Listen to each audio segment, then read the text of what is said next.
جب کوئی شخص جھوٹ بولتا ہے اس کے منہ سے بدبو نکلتی ہے، اللہ کے فرشتے 1 میل دور تک چلے جاتے ہیں، رحمت کے فرشتے، اور اگر پھر بولتا ہے تو 1 میل اور چلے جاتے ہیں پیچھے۔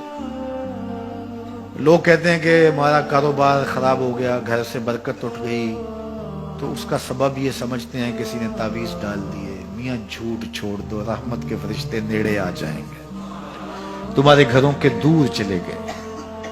تم نے گھر میں تعویذ باندھ دیا، گھر میں ہنڈیاں بھی الٹی لٹکا دی، تم نے جو ہے وہ بتیاں بھی جلائیں گھر میں، تم نے بڑا کچھ کیا، لیکن جھوٹ نہیں چھوڑا۔ تمہاری بتیاں جلانے سے، تعویذ لٹکانے سے فرشتے واپس نہیں آئیں گے۔ فرشتے واپس تب آئیں گے جب جھوٹ چھوڑو گے۔ تو جھوٹ چھوڑو، رحمت کے فرشتے نیڑے آ گئے تو رحمتیں برسنا شروع ہو جائیں۔ تو ہم بیماری اور ہے، علاج اور کر رہے ہیں۔ کچھ لوگوں کا تو کام ہی جب بھی کوئی مشکل بنی تعویذ لینے دوڑ پڑتے ہیں، اور بابا بھی کہتا ہے چنگا ہو گیا تو آ گیا، ورنہ چل جانا سی تجھے۔ چونکہ اگر وہ یہ نہ بتائے تو اس کا تو کاروبار ختم ہو گیا، وہ تو بیٹھا اسی کام کے لیے۔ اس نے تو ٹاٹن جو ہے وہ رات فوٹو سٹیٹ کروا کے رکھے ہوئے، 10 اس کو دینے، 15 اس کو دینے، وہ تو کام ہی یہ کرتا ہے۔ اور وہ کہے کہ نہیں بابا تیرے گھر میں جھوٹ ہے، تیرے رزق میں ملاوٹ ہے، تو نماز نہیں پڑھتا، تو سجدہ ریز نہیں ہوتا، تیرے یہ خرابیاں، تو میرے بابے کے پاس کس نے کیا لینے آنا؟ جب مشکل ہوگی تو مصلے پہ سر جھکائے گا، بابا تو بھوکا مر جائے گا۔ اس لیے بابا کہتا چنگا ہو گیا تم آیا ویلے سر آ گیا، نہیں تو یہ چل جانا، تبھی طرح کچھ رہنا ہی نہیں تھا۔ پھر مریض بن جائے، ہر اتوار کو بابے کے در پہ حاضری دینی پڑتی ہے۔ چھوڑو بابوں کو، اللہ کی چوکھٹ پہ آ جاؤ۔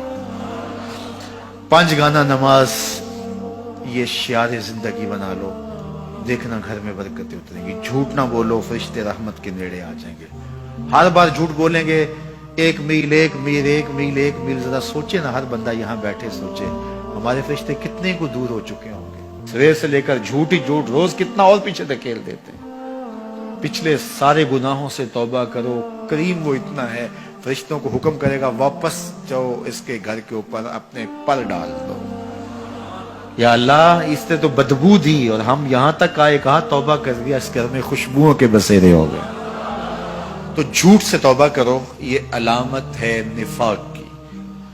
تھوڑی سی تکلیف ہوتی ہے، جو بندہ عادی جھوٹ ہوتا ہے اس کے لیے وہ چسکا لگ گیا ہوتا ہے نا جھوٹ بولنے کا۔ نشہ لگ جائے کسی کو تو نشہ اتنی جلدی چھٹتا تو نہیں ہے، حالانکہ وہ خود بھی جان رہا ہوتا ہے کہ برا ہے۔ گھر کے برتن بیچ دیتے ہیں نشے والے، لیکن اس کے باوجود چھٹتا نہیں ہے۔